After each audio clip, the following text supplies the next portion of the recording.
All right, can you hear me? That works? Awesome. All right, so I hope you all had a lovely lunch break, and thanks everyone for coming back. I just realized that this is the first time I give a talk in Greece, and when you just read that title, there is Kubernetes in there. And from what I learned, it's a Greek word. So we hired a Greek student of mine because he was able to pronounce it correctly. So I think in Greek it's something like Kubernetes or something. I'm probably wrong, but I try to get better. I just know that most people that actually try to say it are saying it wrong. You probably know better than all of us. Right. So just a few words about myself real quick before I get into the topic. This morning when Ted asked in the keynote if we are more like a developer or a manager, I didn't really know if I should raise my hand at all, because I'm definitely not a manager, but I'm also not like 100% full-time developer. I code every now and then, but I don't have like an ongoing development experience. I'm much more on the side of advising and teaching. So I teach a lot of clients, mostly in the subject of distributed architectures, microservices, container, Kubernetes. And I also do that at universities in the area of distributed systems.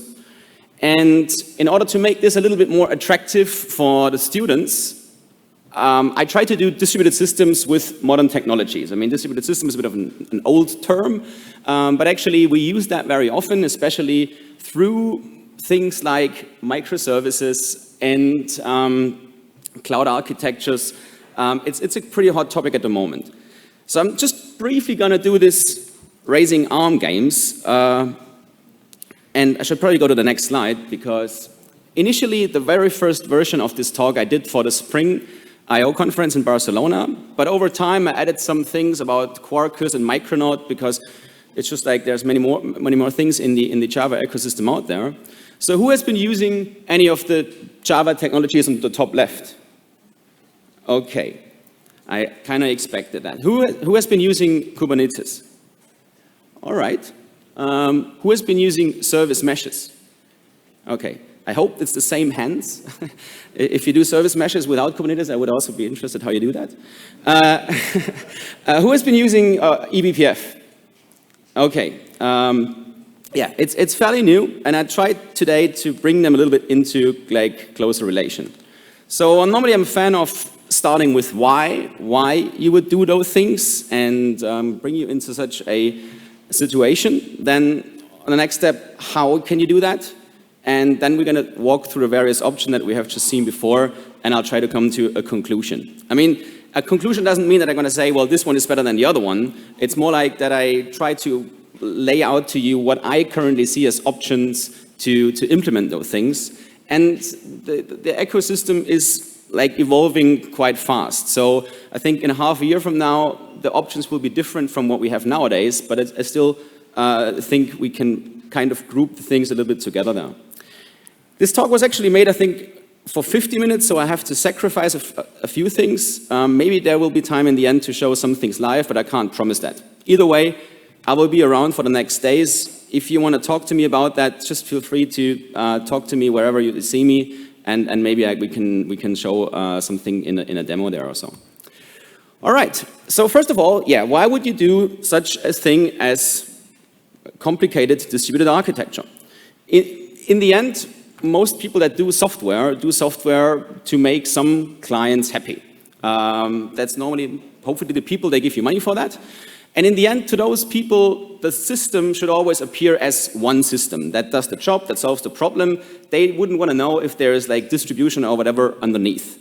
So one major category why you would do that thing is because you have heterogeneity in various things. So you could say, I have heterogeneity in tasks. I want to run tasks in parallel, different tasks doing different things, and combine them to one result. It could also be you're running on heterogeneous operating systems, on heterogeneous technologies. This is probably what most of us see nowadays very often, like doing microservices or separated components, but using different frameworks and things to make sure to address the right tool for the right job. could also be narrowed down if we like talk more about Java here, various versions that doesn't make it possible to run all the things in one component. Or you could say, I have different development teams and I want to work them like autonomously, and each one should bring their software into one certain bit. This slide was actually not in the deck in the very beginning. This was one of the feedbacks actually that one of my students gave me. I was pretty impressed. We also tried to hire him because I think I like that way of thinking. Another one could be you want your system to grow over time and you don't want to restart everything once you add some new components. So this is like the heterogeneous part. The other one, and there was a good talk about that before, about resilience patterns, is also something, resilience, robustness of your application is a factor for distribution. So you could say, I want to scale my application, so if one fails, the client is still happy. I want to load balance across the instances, so if more people come in and consume my service, I don't want the service to go down and make everyone happy. On the other hand, if there are too many people coming in or too many clients coming in, I might also want to block that and say, before everything goes bad, I want to stop the traffic and make sure this is not like a denial of service attack, or I want to basically save myself some time to scale up further and so on. So this could be also a resilience factor, and as a subform of that, do some kind of throttling and only allow that amount of traffic which the system is able to handle. Security is of course important to say, yeah, I have various components. One component will check if actually the requests will be allowed to get to the other ones. Updates, basically as a final thing. So when I deploy a new version, as I said before, I don't want to like rebuild, restart and redo everything with the old one. So it can be quite convenient if I run two versions, new and old in parallel, and then just switch the traffic. And a certain advanced form of that, you might have heard of like canary deployment or opt-in kind of routing that you say, based on the request, something will decide in which percentage or by which request pattern a certain request goes to left and to right. This is also something which people do very frequently. Now there's probably more, but as I said, I only have a limited amount of time, and these are the things which I've found most often in our real-world situations. So what does it take then on a conceptual level to build those? Of course, network, the things have to talk. There to be protocols that both sides speak. That's pretty obvious. Also, the systems have to find each other. So it's like something like a telephone book where the systems can register, and on the other side, somebody can look it up and say, I want to talk to that service. How can I find it? This is an essential component. And of course, it needs to be dynamic. You can't really start up all the services and say, now, this is your static configuration. And it will always work. This distributed configuration is also not only important for lookups, but for other things, so that you are able to dynamically push configurations while the services are running, sometimes for all services, sometimes for a subset, or sometimes only for a single one. And of course, distribution doesn't make things less complex. So you might want to inspect or introspect what is going on in your system, so like logging, tracing, or observability in general. So there's quite a bit. And in the end, it always comes down to the network. So in certain way, you need a component or multiple components that you can control to handle the network traffic. So to say, I want to route the service there, I want to distribute the load, I want to throttle the request, or I want to block it, or I want to observe it. And in the end, for most of the technologies that we're going to see today, these kind of things are being placed in various ways within your architecture. So this is just a made-up sketch where I said, okay, I have 4 services with 2 backends and all the things that I need. So service registry, configuration, observability, and so on. And you can already see, with only 4 services, things can start to get already complex on that level, and it doesn't get better if you have more services. So plan your architecture well.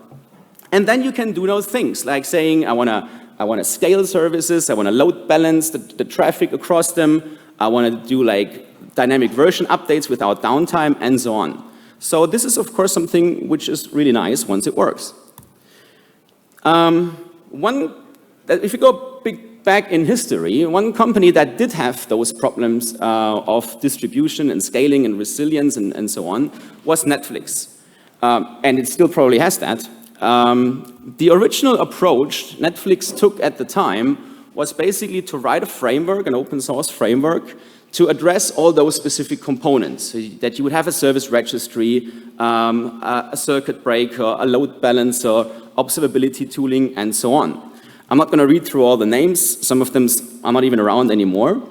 But if we look back at that network kind of control element, you would see that in various forms there. So at one stage for distributing your traffic, at another stage for blocking, throttling, or at an API gateway or entry, like proxy component for routing the traffic.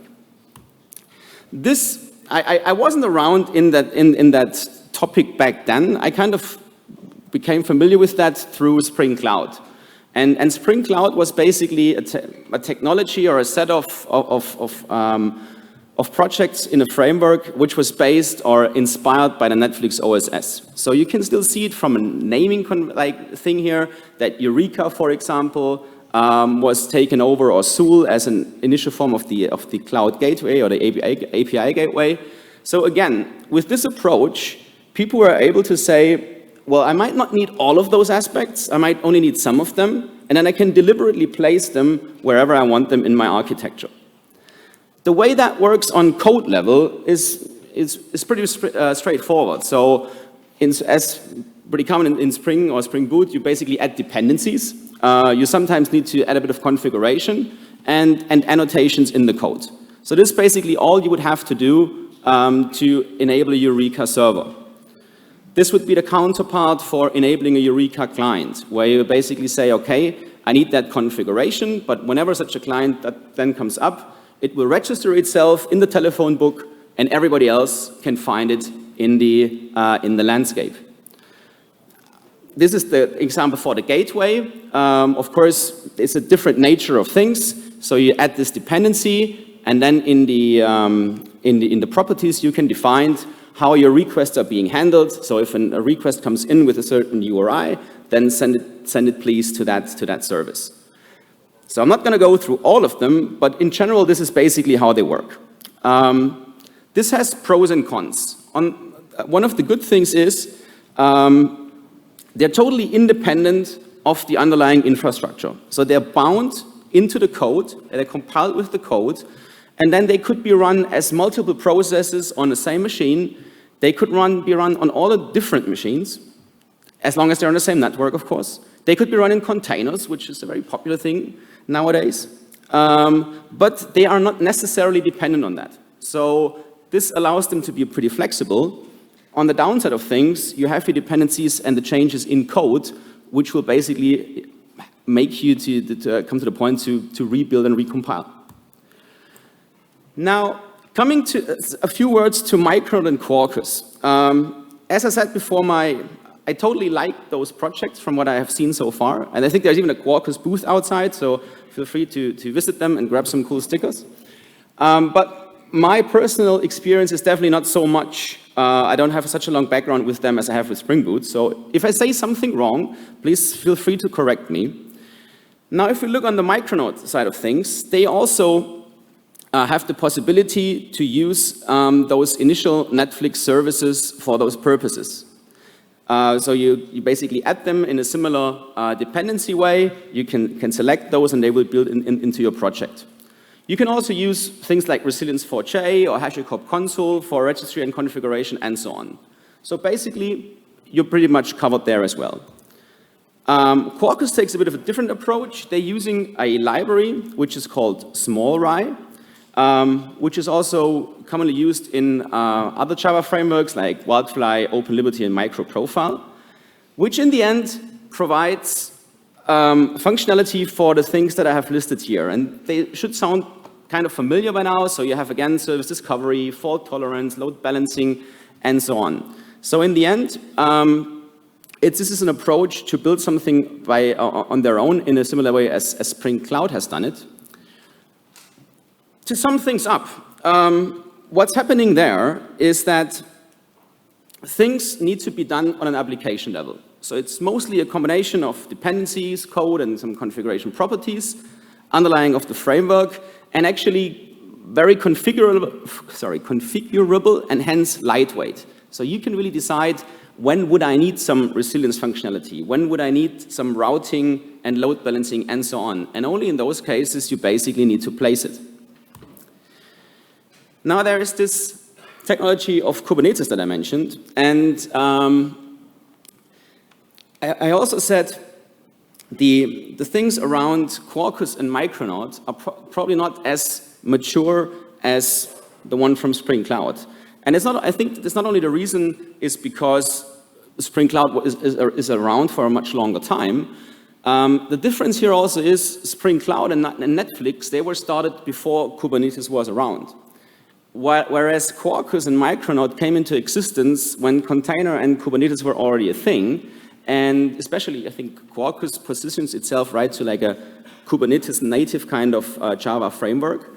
So what that means is they rely in some way on the aspect that they will probably be run on Kubernetes and then can hence use the functionality which is built in there.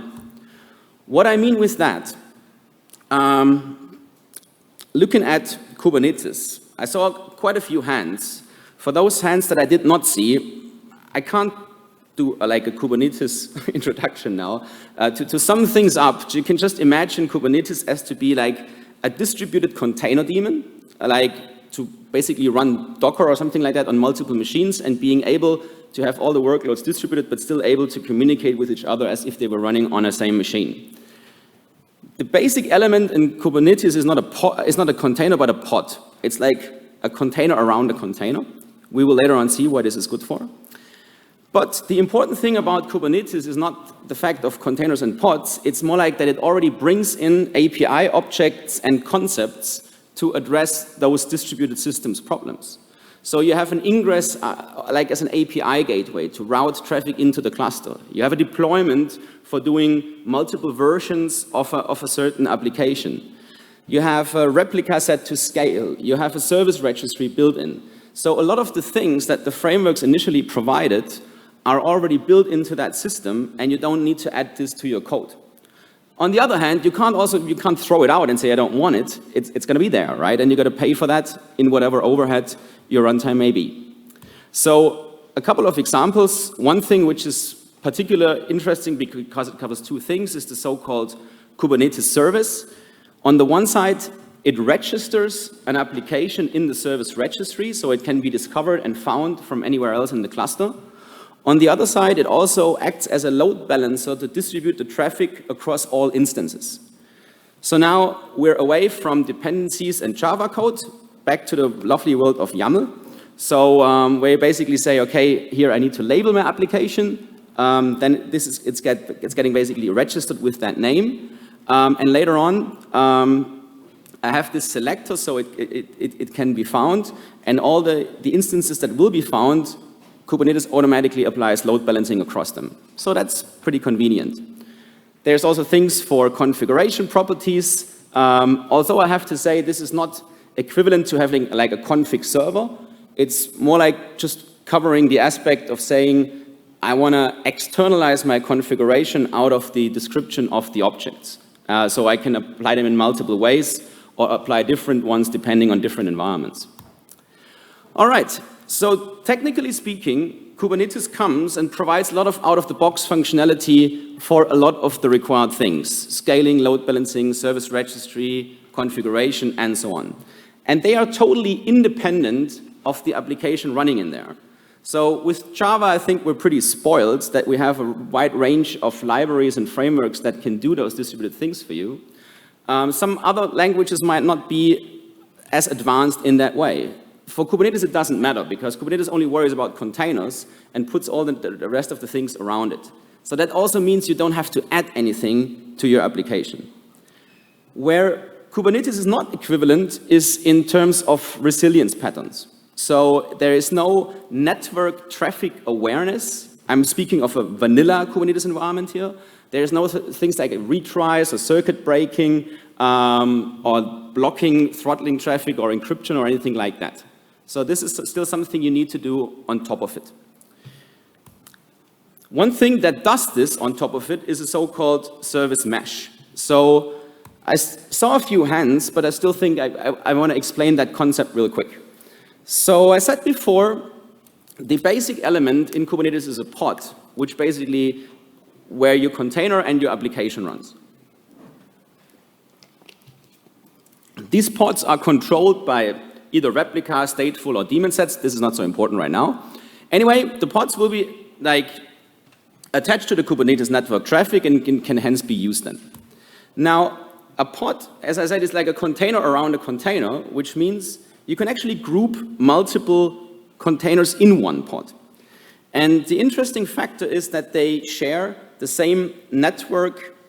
They basically share the same IP address and the same port range. Technically speaking, one container will always see what the other container sees. All the traffic will basically go through both. This doesn't make a whole lot of sense to put multiple applications in a pod, but this makes a lot of sense to put something like this proxy component into a pod, or like an agent. To say this proxy will then validate the traffic before it actually hits the application. So it can protect the application, it can encrypt the traffic, it can do the routing and more granular things on the network as seen before. Of course, this only makes sense if you put this proxy not only in one pod, but in each and every pod, because then it means you can collect and query all the network traffic that goes through your cluster environment and can consolidate that. So normally the part where it's being collected is called the data plane, and the control plane is the part where it's not only consolidated, but basically taken actions upon whatever is observed. The advantage here as well is it's totally independent of the framework. So the actual application container is not even touched.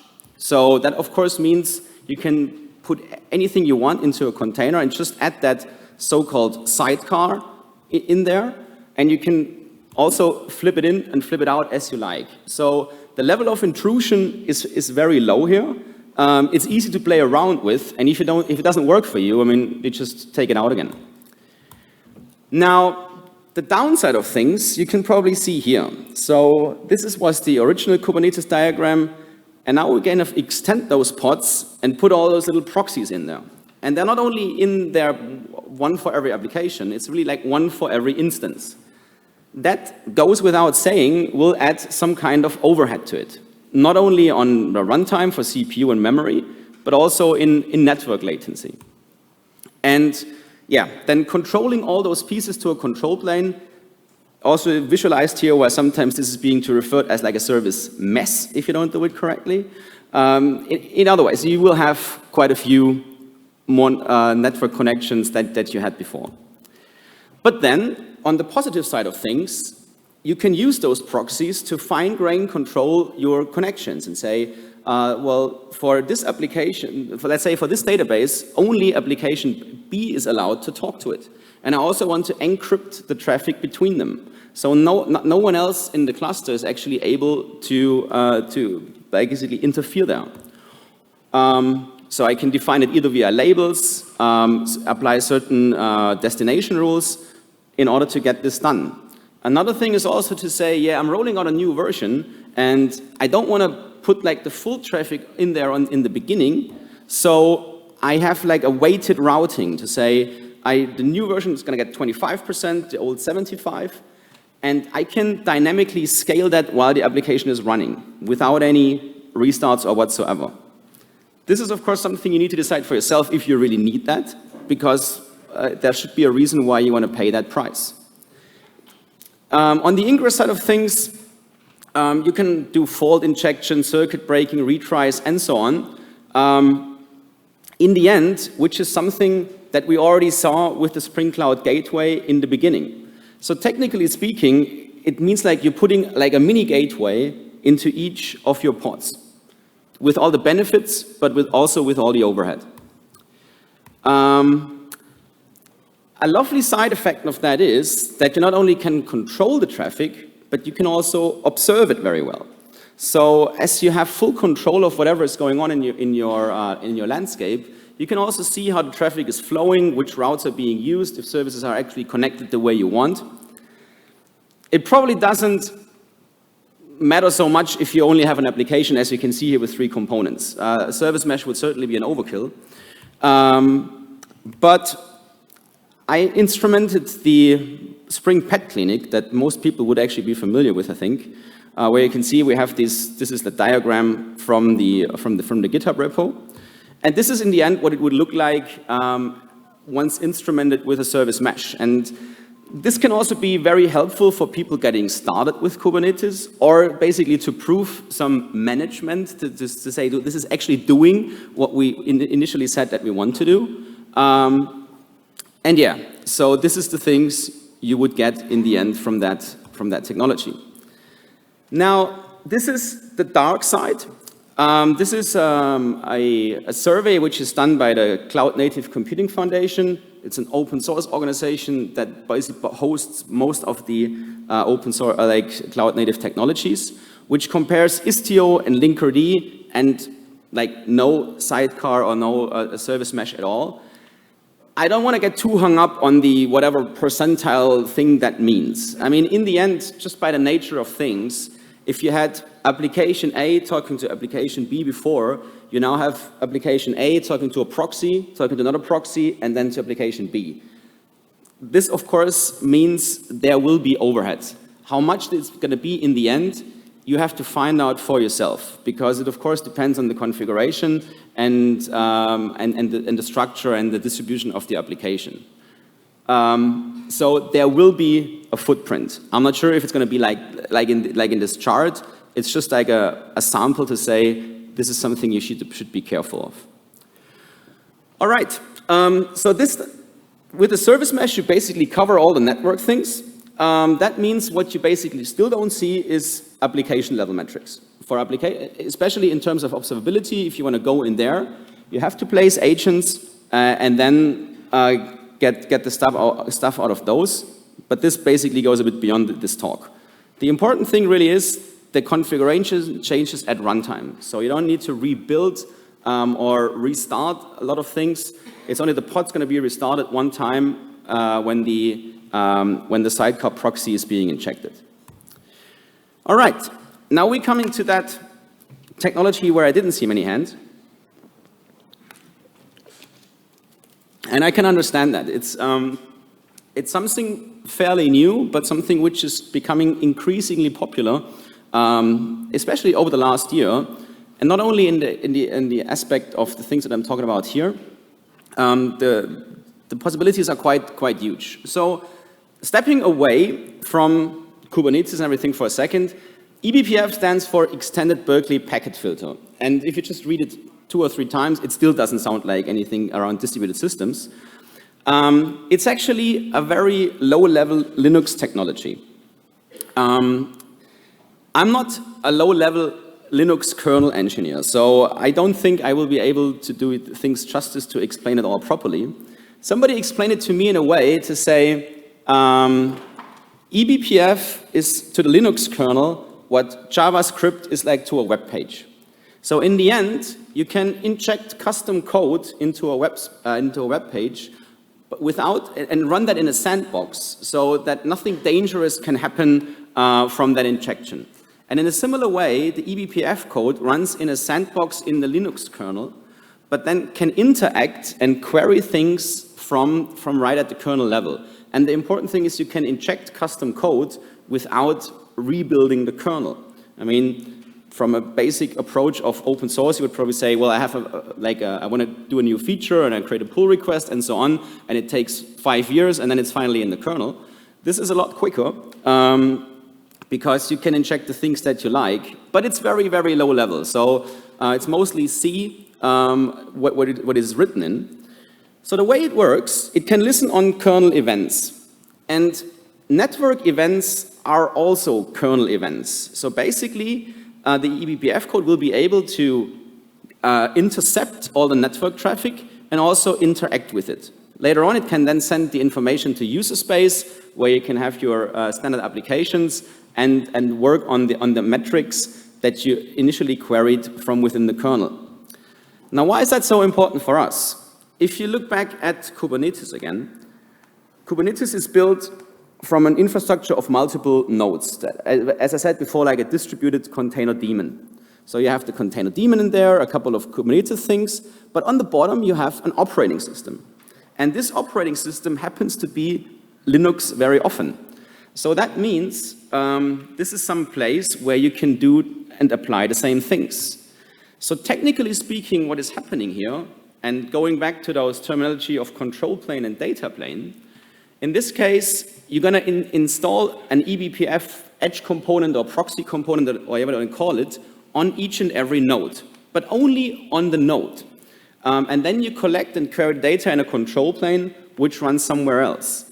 So opposed to the sidecar-based service mesh, in this one, where you have one instance per pod, here you have one per node. And it goes without saying that you most likely have way more pods than nodes. Otherwise, I might question your Kubernetes approach. And yeah, so coming back to that picture right here, what it will mean that now the Kubernetes API objects remain completely untouched. So there's no change in the pods, there's no update there. You need to inject the things on the lower level of the nodes, and then you can do fairly similar things as you would do with traditional service meshes. This is an example for also a network policy where you can say, okay, I want to make sure this traffic to that component is only allowed to like incoming from another component. You can also do various routing things and so on. So similar to traditional service meshes, they extend Kubernetes with a couple of custom resource definitions, and then you can write your policies or your whatever rules or implementations just with Kubernetes objects. This slide is already, I think, a year old, where Cilium, which is basically one technology that really pushed the topic of eBPF forward in the last year, did a survey and said, like, what kind of features of a service mesh would interest people the most? And you can see a couple of things that we already had in my initial slides. So something like an ingress API gateway, canary rollouts, encrypted traffic, rate limiting, circuit breaking, retries. So most of the things that try to get your distributed architecture secure and stable. But actually, surprisingly, the number one must-have kind of result was to actually get observability. So since this time, Cilium has now completed a whole service mesh implementation, and they just iteratively went over and implemented all those steps, and this is basically now available. This is the Spring Pet Clinic, the way it looks rendered in the Cilium UI, which is called the Hubble UI. And the really nice thing there is once you set up Cilium initially on a cluster, you can just like deploy all your applications and you get this out of the box. You don't need to redeploy or restart everything. You have insights and control on the network level straight away.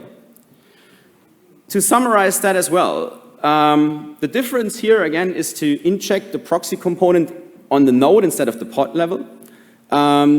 The low-level functionality from Linux is leveraged for Kubernetes here, so lower latency, less hops. Most of the things, or pretty much all of the things that I have shown now, is coming from the Cilium project. This is fairly young. This is probably why not a lot of people have heard it yet. But the evolution over the last year was pretty huge. So I've been to KubeCon in Amsterdam 2 weeks ago, and I should certainly say this was in heavy focus there.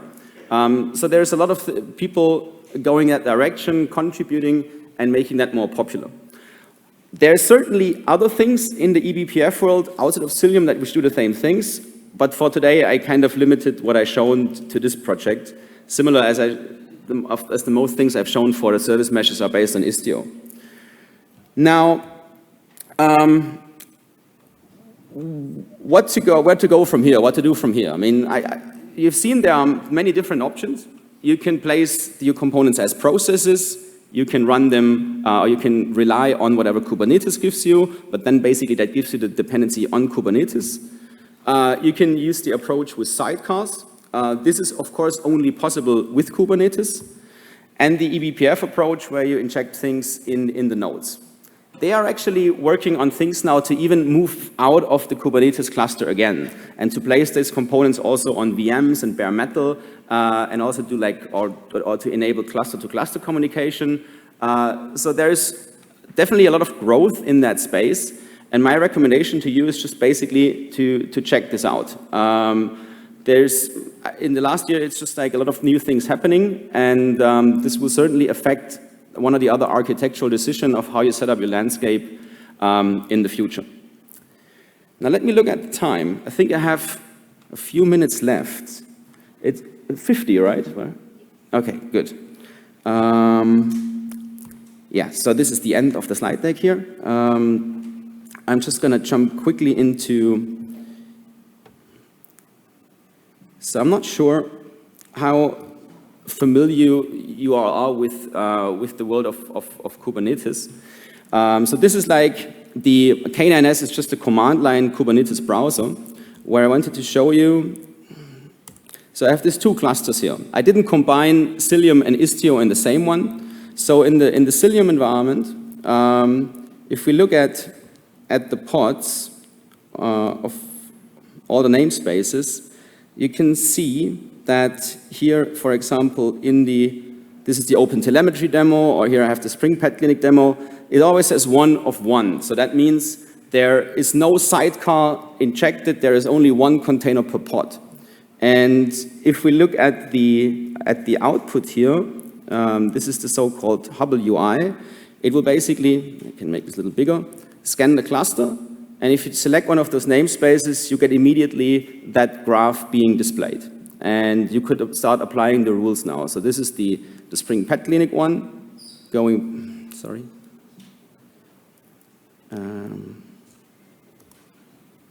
This would be the OpenTelemetry demo. So it can be very helpful to see, are actually all the services there, are the right ones talking to the right ones, and then start applying the policies. If I switch the cluster here and go on the one which is being using Istio, where are my pods? Here they are. So here you can see 2 of 2. You just saw that briefly. So the OpenTelemetry demo and the Spring Pet Clinic are instrumented. So if you look into these, I'm just taking from this vet service, for example, now, then you can see there's the actual service of the application container and also the proxy inside, which does all that network interaction. So taking a quick peek at the so-called Kiali console here as well. Here you get graph. So this is the graph for the Spring Pet Clinic. That would be the graph for the OpenTelemetry demo. Right? And you can see if the applications grow larger, those things will have certain limitations. Right now, there is not much traffic on them. So I have an old JMeter, don't laugh, test suite, which is actually a part of that Spring Pet Clinic project, and I was lazy enough so far to write a more modern test application.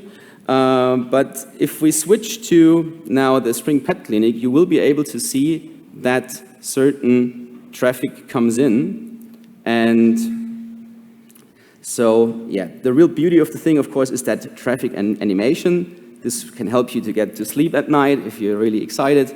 Right, good tranquilizer there. And yeah, so in here you would see if right now this is only using the service version 2. Once the traffic comes in, you can now say, okay, what is my traffic distribution? And it will tell me this one has version 1 gets 60%, version 2 gets 40%, and then in the config I could potentially switch that and update that dynamically. But this will probably go too much over time then, so I just wanted to give you a bit of an idea of how things look like and what you need to do to set all this up. If you have any further questions to this, feel free, as I said, to reach out to me. I'll be around in the next 2 days, and yeah. I hope I could show you some options, something new, give some inspiration.